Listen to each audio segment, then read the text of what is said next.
In a world full of IVF, surrogacy, and other alternative options for conception, what does the Bible really say about fertility?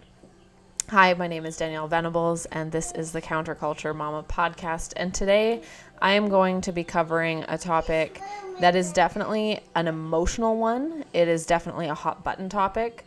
The people who have feelings about it often have strong feelings and emotions in one way or another. And my goal today is to tackle this not from an emotional place, but from a biblical place. And I want to start off by just saying that I know that this is one of those topics, especially for those of you who want to be moms, who maybe haven't had kids of your own yet, are struggling with infertility, or even those of you who have had kids, but you're still struggling with miscarriages and infertility and things like that. I just want to start off by saying this is not intended to be disrespectful towards you, towards your journey, towards your emotions. I know that there is a lot of grief, and honestly, if this is going to elicit a negative emotional reaction from you, it may be best to use your own discernment with this, of course, but it may be best to just skip this one. And that's okay too. When a topic hits close to home, like, it's not always helpful to dive into the ins and outs, and especially other people's opinions. Of course, I am going to be bringing as much Bible into this episode as I possibly can to build my case, but that doesn't take away the real emotional pain of like what we experience as humans, right? And so I want you to know going into this episode that I have so much grace and compassion and empathy for the struggles that you may be personally having. And at the same time, it doesn't make some of the other points any less relevant, right? Like, as Christians, we are called to speak the truth in love. We are called to give voice to things that maybe other people haven't thought about. And I also want to preface this by saying, if you are an IVF baby, or you were born through surrogacy, or any of those things, even if you have like pursued IVF for yourself, this isn't an episode to shame or condemn anybody. So, your existence is not by accident. Your baby's existence is not by accident. Of course, there are, those resources available to people. And this is exclusively like my opinion and my biblical interpretation on the matter. It is not saying that your life is any less valuable. It is not saying that I wish your kids were never born. None of those things. So don't even go there.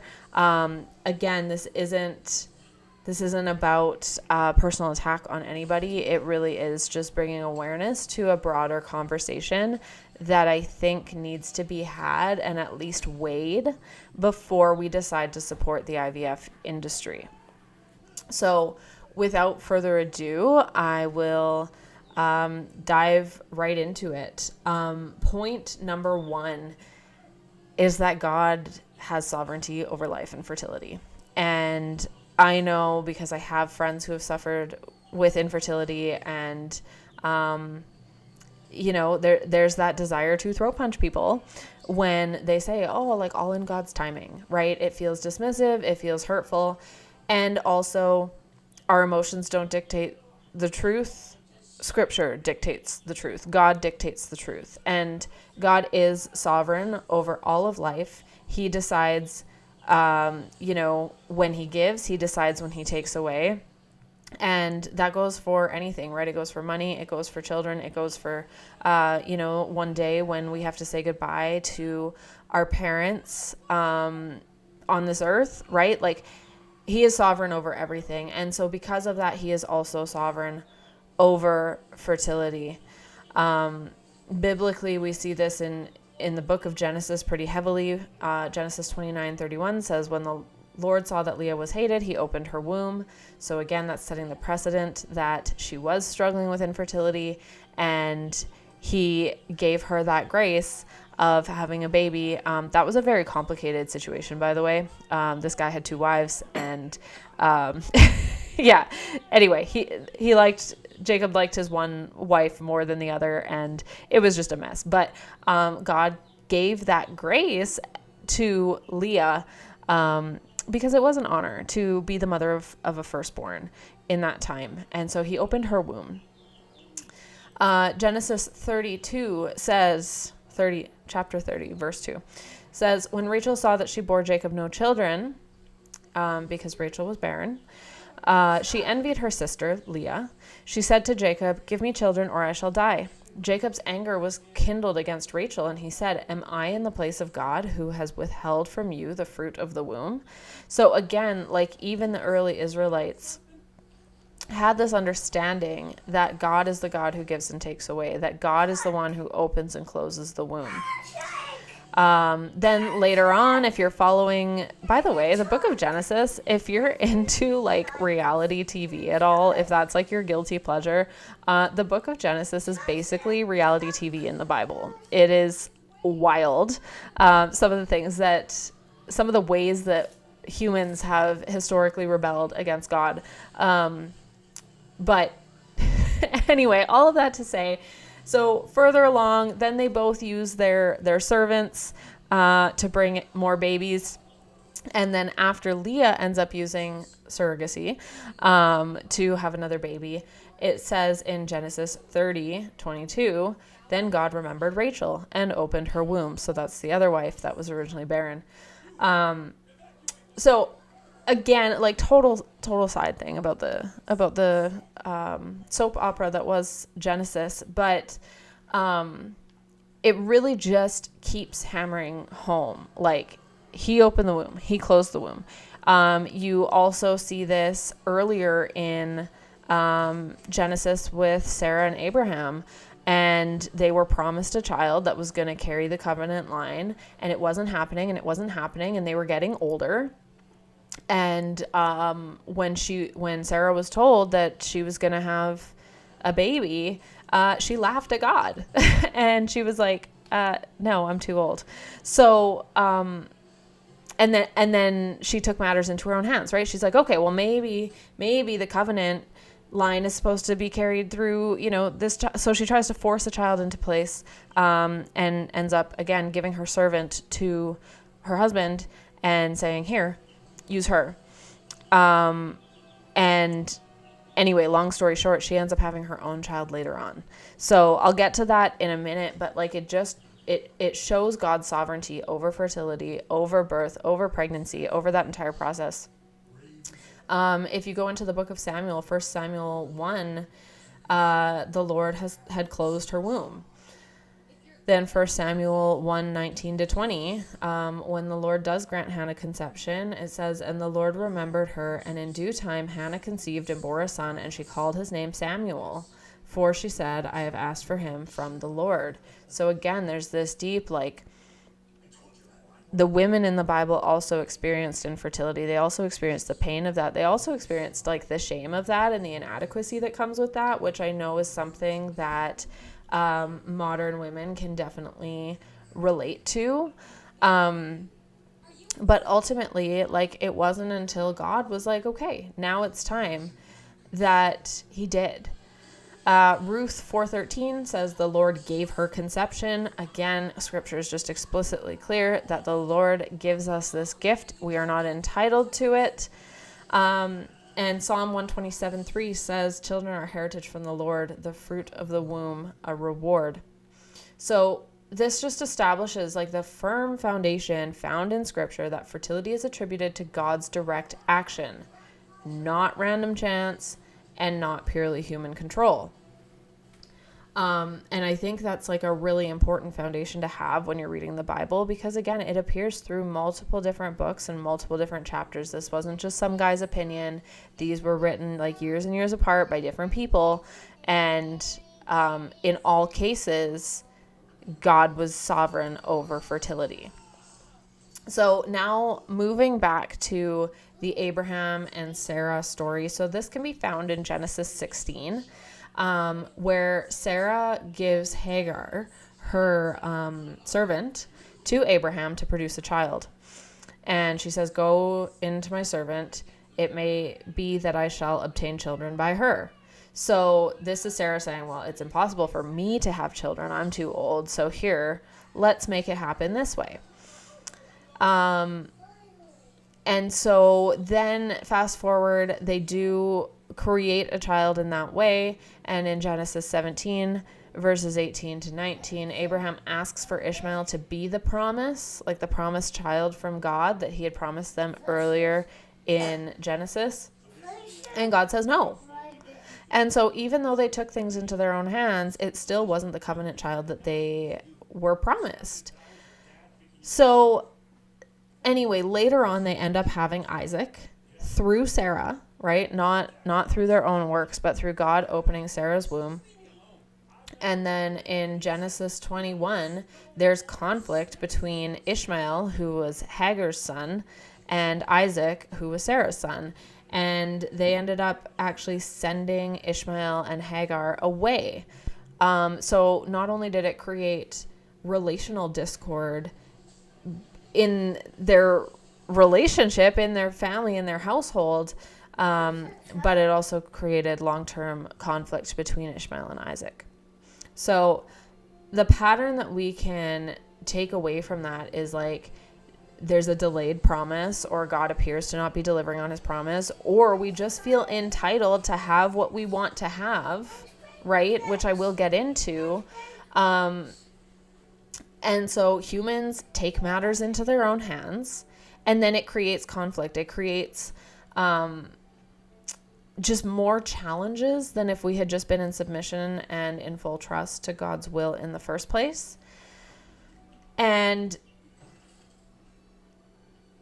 just a common thing that I see is like, oh, well, they did it in the Bible. Like, it happened in the Bible. I see this with polygamy. I see this with surrogacy. I see it with all kinds of things. Oh, well, they did it in the Bible. And what's really important to distinguish here is that in the Bible, there are two main types of things that we can learn. One is lessons through storytelling, aka descriptive events, right? Where it's like, I did this and it went horribly for me, so I'm telling you this story now so that you don't repeat it, right? We can learn lessons from descriptive things that have happened. The other is prescriptive, and that is like when God gives us commands, when Jesus gives us commands, when he tells us, that we have to love our neighbor, when he tells us to love God above everything else, when he tells us to store up our treasures in heaven instead of on earth, because where your treasures are, so will your heart be, right? Like, those types of things are prescriptive. They're things that we're supposed to follow. But when somebody does something in the Bible and it goes horribly wrong and there's a bunch of headaches and they end up cursing their family lineage for generations, which also happens in the Bible, by the way, those kinds of things are not, here, do this too. It's God showing us the consequences of sin. So he's allowing sin to be in the Bible to teach us a lesson so that we don't have to learn those things the hard way. Now, we still do choose to learn things the hard way because we're human, but it's really important to distinguish between the two, because just because something appears in the Bible does not mean that it is instituted by God. Now, one of the places where people will argue in favor of things like IVF, things like surrogacy, things like any other artificial means to bring life into the world is that the Bible says, be fruitful and multiply. And this is true. It does say that. But it also says that it's not everybody's calling. Paul writes about this. I can't remember where in Corinthians, but there's a chapter in Corinthians where he talks about, like, give yourself to one another. Actually, it's 1 Corinthians 7, I believe. It's like, when you're married, like, give your body fully over to the other person. Don't deprive one another unless it's agreed upon for reasons of prayer, blah, blah, blah. And so he talks about that, but he's like, but then if you don't, like, feel like you have to be married, like, don't get married. So it's not something that everybody is called to. And that's basically what that comes down to is, yes, if you're married and if you're able, absolutely be fruitful and multiply. But what good command from God will require you to step out of line and do the things that the people in the Bible did, to force your will into being? Like, you know, I hope you see where I'm getting at with this, where it's like, if you have to force something into place, if you have to take extraordinary measures to make something happen, that might not be God's will for your life. And that could be the case because of timing. It could be the case because it's not meant to happen at all. It could be a redirection that you were meant to adopt, which I will get into also later. But, you know, be fruitful and multiply is not do the thing at any and all costs, right? It's not the end justifies the means. That's never the teaching of the Bible, actually. There's nowhere in the Bible that specifically says, do whatever you need to do to get to the end result, right?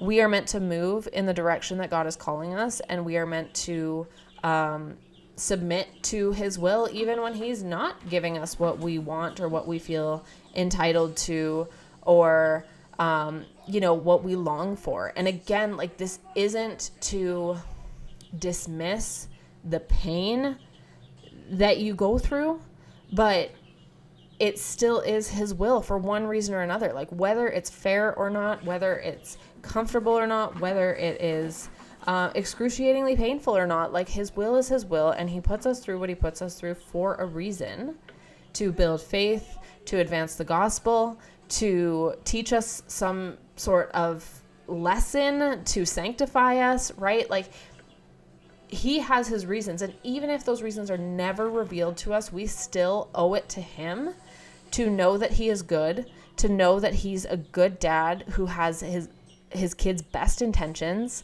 at the center of what he's doing, right? And that doesn't always mean that we're blessed with everything that we want.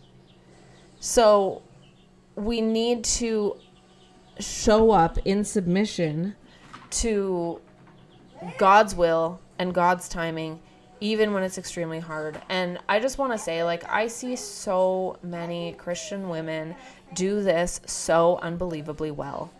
And it doesn't mean they don't cry. It doesn't mean they don't bargain. It doesn't mean they don't reason with God. It doesn't mean they don't get mad and, like, feel the full spectrum of emotions. But at the end of the day, they do come to a place of, like, okay, God, not my will, but yours. And that's a beautiful place to be. Regardless of the outcome, that is a beautiful, beautiful place to be. Now, on the topic of surrogacy, because I think, like, IVF, surrogacy, egg donation, sperm donation, like, you know, all of these different things, there's layers to these things, right? And one is that God designed for children to be created in a specific way for a specific reason within the confines of marriage between one man and one woman. And, you know, this is affirmed again in 1 Corinthians 7, do not deprive one another except by agreement. But the point is that children come through marital union, not detached processes. And we see this biologically as well, by the way. There has been, like, some serious trauma that you can literally see being formed when a surrogate hands over a baby to a new couple and it's not, you know, mom. Like, they grow inside you for 9 months, and then all of a sudden, everything that's familiar, your smell, the sound of your voice, like, everything about you is just gone, and they're ripped apart from that. I don't think that we'll necessarily ever understand just how deeply that can impact the foundation and the secure attachment of a child. But that's where I stand firmly in the belief and the conviction that children are not commodities. They are not owed to you. They are not, they're not something that can be bought.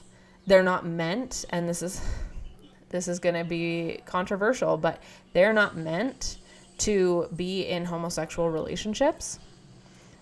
And the reason for that is biology, but it's also God's design. Children come through the marital union. That is how he designed children to be made. So why are we then trafficking children into other homes? And that might sound harsh, but it's just the reality. If you make a decision to live in sin and rebellion against God, right? Like if you are in a homosexual relationship, you are in rebellion against God. And that is a biblical fact. That is not my opinion. In fact, I struggle with that personally. I still feel uncomfortable about that reality because I have people who I absolutely love who are in homosexual relationships. And it kills me. But it still is black and white. You would have to cut it out of the Bible that marriage is between one man and one woman. And so when we start to produce children, they become a product that these couples can buy. And that is really, really troubling.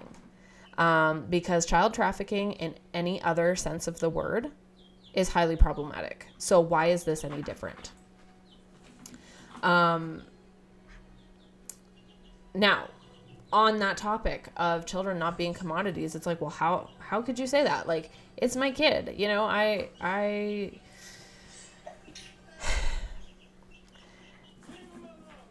you don't own your children. You don't own your eggs. You don't own your sperm. They do not belong to you in the sense of God. And what I mean by that is we are stewards of our children. We are meant to raise them the best that we know how. We are meant to point them towards God. We are meant to help them grow up to be healthy, secure, faithful human beings. But we don't own them. And when we can come to accept the reality that God owns everything, like I said, with him being sovereign over fertility, he gives and he takes away. We don't own it. We can't control that. So when we submit to God in that way, then we realize that we are just stewards of God's children.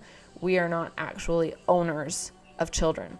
And so if we can't own a child, then who are we to sell a child through surrogacy, through selling eggs, etc.? Psalm 127 verses 3-5 describe children as a heritage and a reward. Psalm 139, God knits life together in the womb. Job 31:15, did not he who made me in the womb make him? They're not commodities. They're not human-made outcomes. They're not science experiments, and we do not own them. And I stand firm in that conviction. Especially as we move towards creating babies in unnatural environments, right? IVF is one of those unnatural environments. Yes, eventually they end up in the womb, but they're created in a lab. They are started in a lab and then they're implanted.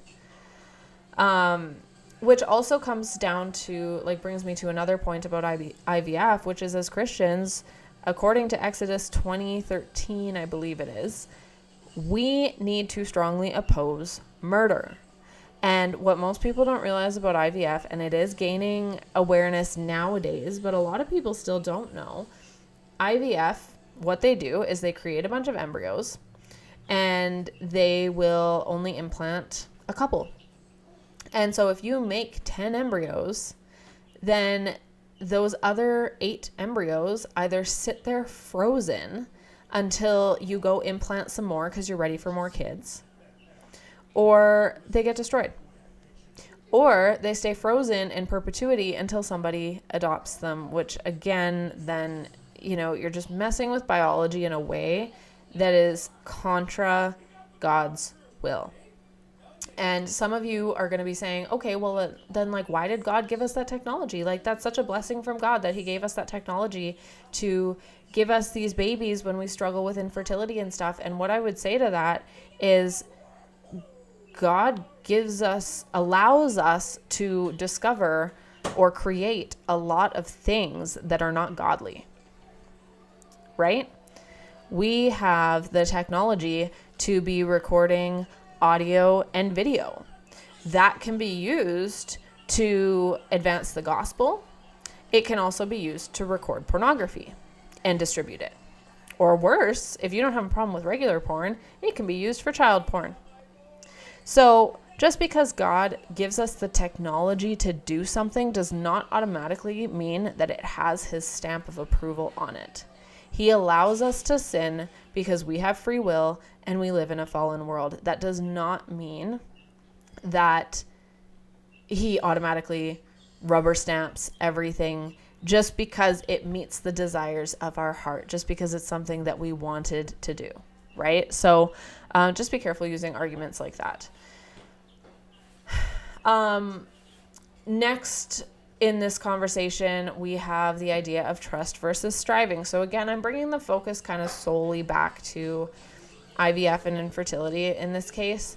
But Proverbs 3:5-6 says, trust in the Lord and lean not on your own understanding. Psalm 20 verse 7, some trust in chariots, but we trust in the Lord. And even Ecclesiastes 11:5 says, you do not know how life forms in the womb. So humans don't control life at its core fundamental level, right? We are called to trust in the Lord, to trust in his plan. And so the Bible clearly teaches, God is sovereign over the womb. Children are gifts. They are not products. They are not commodities. And taking matters into our own hands, like in Genesis 16, can have consequences. And they're usually unintended consequences, right? Even if you argued that the destruction of babies in IVF wasn't problematic, there can still be unexplained consequences. Just like I was saying about, handing a surrogate baby over to their new family. What does that fundamentally do to the attachment of this newborn? We don't know, and there's no way to know for sure. So they can have consequences, and even well-meaning uses of these technologies and these options can still have really devastating consequences. So while the Bible doesn't explicitly address modern fertility methods, I believe that if you apply broad biblical principles, you can come to a reasonable conclusion that the way that we treat infants and the way that we treat fertility as a whole are not how God intended and not how he laid out in his word for us. And so at this point, you might be getting to a place where it's okay, well, if I can't have babies, then then what? Right? And that's a really important question to ask, but we also need to not be so short-sighted that we neglect other options just because they're not our ideal option, right? So, adoption has been a thing from the beginning of time. There have been families that have taken in other people's kids for various reasons, and that is just a normal thing that we have done throughout history. I'm just pulling up some Bible verses here for you. But so adoption is a very real very real option, very noble option, in my opinion, especially as a Christian, because as Christians, we are pro-life. If you are not, then you are pro-murder and you are breaking one of the 10 commandments. So just heads up on that front. And that's a whole other podcast episode about why abortion is actually murder and why life does start at conception, which has also been proven by science at this point, but that's neither here nor there.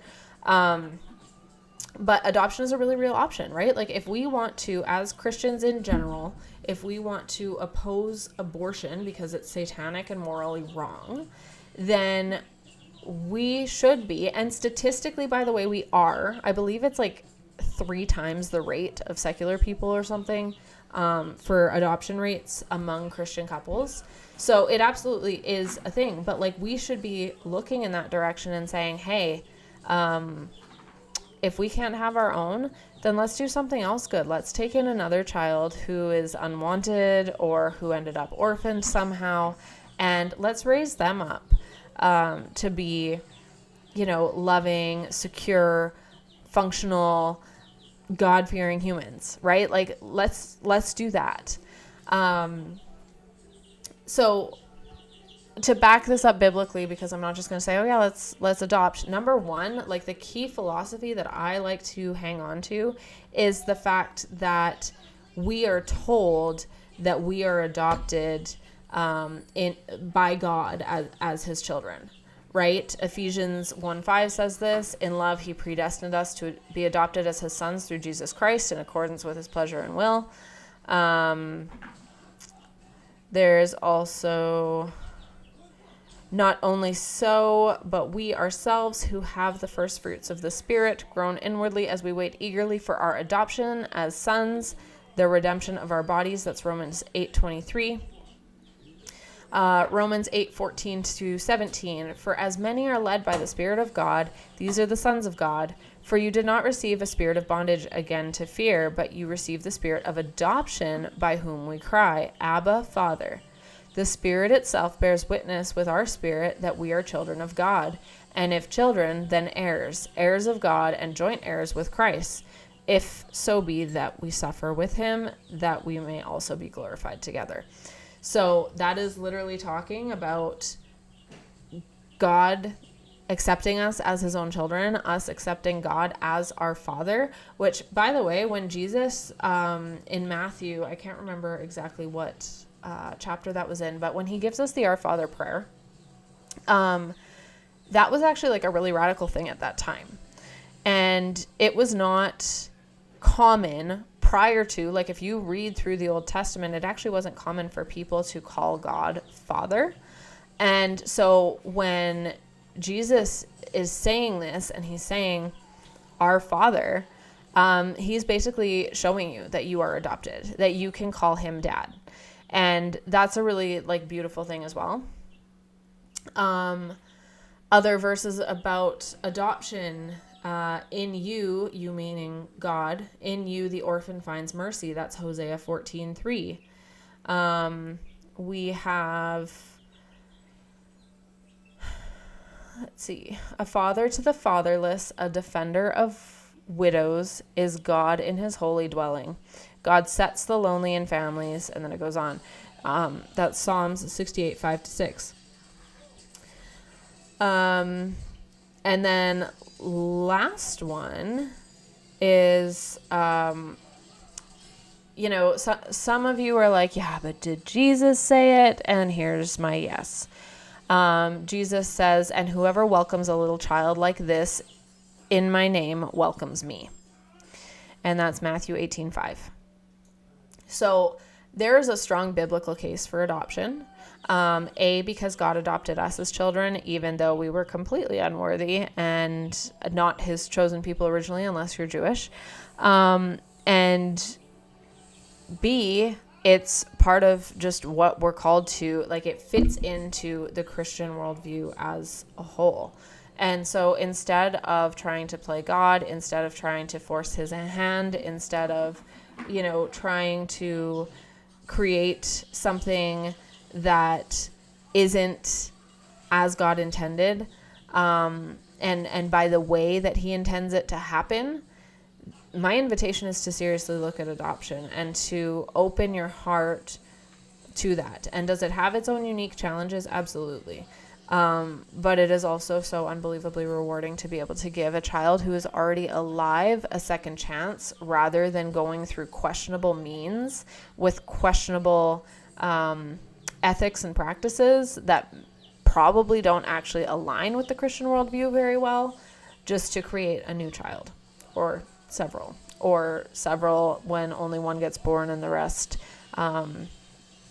don't. And by the way, I do know that IVF does this thing where they'll just implant way too many embryos and then they'll let you naturally, air quotes, miscarry them as well. And honestly, that's still crossing a line where it's like, okay, but you know that won't be viable if you do that, and you're doing it anyway. So that's really walking a very thin line towards abortion as well, just in a different way, right? Like, they frame it differently to try to make you feel better about it.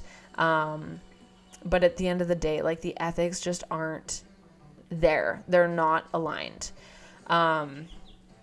So anyway, all of that to say, adoption is a very real thing. It is a very noble thing. It is a very beautiful thing, and it can bless your family in so many ways. If you don't follow Pastor Josh Howerton, he has 3 adopted kids. They struggled with infertility for years. He actually talks about how difficult that journey was, how hard they prayed, how much they cried, right? Like, he gets it and he articulates it. And he still is like, my adopted kids are the biggest blessing of my entire life. And so it's just a reminder that, like, there are multiple paths, there are multiple ways that you can have kids when your heart is in the right place, and when you're, when you're coming from a place of, like, service to God, as opposed to how can I serve my own selfish desires, right? Again, it is very selfless to want kids, but when you have to revert to extraordinary measures to make it happen, it does become a matter of, like, you need to check yourself for if there is any selfishness in you, or, what's going on there. So anyway, I have probably successfully ticked off like half of my listeners at this point. So if that is you, I mean, don't hesitate to, like, reach out and have a conversation about it as well. But I just felt like it was really necessary to put this in very sort of blunt, cut and dry terms, because I think a lot of us don't know how to feel about it. And it took me a long time to form my opinion, but the more that I sat with God's character, the more that I sat with God's sovereignty, the more that I sat with just the teachings of the Bible as a whole, and the way that he operates, and, Christ calling us to die to self, to follow him. There's all these different arguments, and they all kind of point in the same direction, that, in my opinion, just doesn't justify surrogacy, egg donation, IVF, or any of those other, like, more invasive, advanced sciences and technologies to procreate. I think when you take the